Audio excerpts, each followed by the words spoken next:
যোৱা দুদিনমান আগত এটা প্ৰতিবাদত মই উপস্থিত আছিলোঁ। কৃষক ৰাইজৰ লগত ময়ো সহযোগিতা আগবঢ়াইছিলোঁ আৰু তাৰ মানে মূল কাৰণ আছিল আমাৰ যিখন পাৰঘাট, সেই পাৰঘাটখনত মানে এজন মানুহ আপ ডাউন কৰিবলগীয়া হ'লে, সৰু এখন নদীতে আপ ডাউন পাৰ হ'বলগীয়া হ'লে এজন মানুহৰ পৰা 40 টকা, 20 টকা, 60 টকা পৰ্যন্ত লৈ আছে।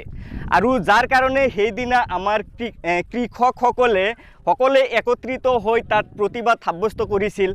আৰু প্ৰতিবাদ কৰাৰ দুদিন পিছতেই আজি হয়তো এই দলংখনৰ কাম শুভ আৰম্ভণি কৰে।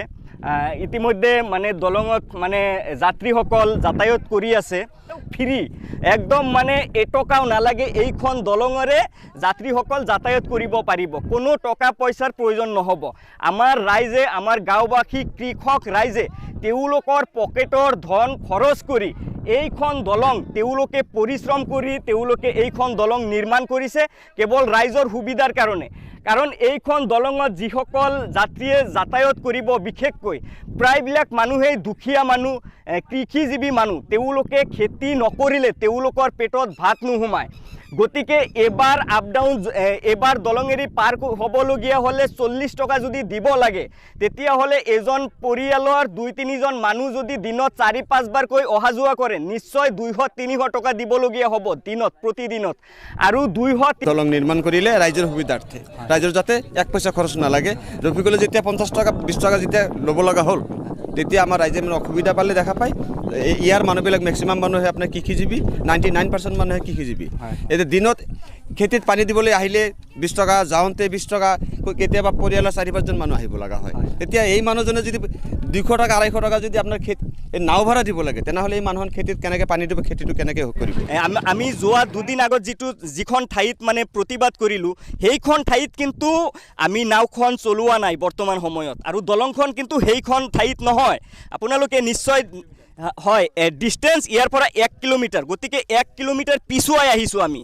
ৰফিকুল কৈছিলে যে 3 কিলোমিটাৰৰ ভিতৰত কোনো নাও চলাচল কৰিব নোৱাৰিব ৰাইজে, কেৱল ৰফিকুলৰ আণ্ডাৰৰ নাৱেহে চলাচল কৰিব পাৰিব। গতিকে ৰাইজে দেখিলে ঠিক আছে, যেতিয়া ৰফিকুল যেতিয়া আইনে তেওঁক কৈছে যে 3 কিলোমিটাৰ ৰফিকুলক দি দিছে, গতিকে আমি আইনক সন্মান জনাই, আমি চৰকাৰক অপমান নকৰোঁ, চৰকাৰক আমি সন্মান জনাই আমি নিজেই মানে ৰাইজবাসীয়ে, মানে গাঁওবাসী মানুহেই মানে 1 কিলোমিটাৰ আৰু 1 কিলোমিটাৰ পিছুৱাই আহিছে। মানে এতিয়া কমচে কম ডিষ্টেঞ্চ কিমান হ'ব? 4.5 কিলোমিটাৰ, 4.5 কিলোমিটাৰ ডিষ্টেঞ্চ হ'ব ইয়াৰ পৰা নগৰবেৰা যিখন দলং। আৰু এইখন দলঙত যিসকল যাত্ৰীসকলে অহা যোৱা কৰিব বিচাৰে, তেওঁলোকে হয়তো ভাবি আছে দলঙৰ কামটো শেষ হৈছে নে নাই। গতিকে মই আপোনালোকক জনাব বিচাৰোঁ, এইখন দলঙৰ কাম একদম সম্পূৰ্ণ শেষ হৈছে। আজি শুভ আৰম্ভণি কৰি মানে ফিটা কাটাৰ কাম শেষ কৰি দিলে, আপোনালোকে স্ক্ৰীনত দেখি আছে। এতিয়া আপোনালোকে ৰংগেশ্বৰী পামৰ জনতা বাজাৰৰ হৈ পিনে আপোনালোকে এইখন দলঙৰ ওপৰেদি আপোনালোকে যাতায়াত কৰিব পাৰিব একদম ফ্ৰী, 1 টকাও নালাগে। জয় আই অসম।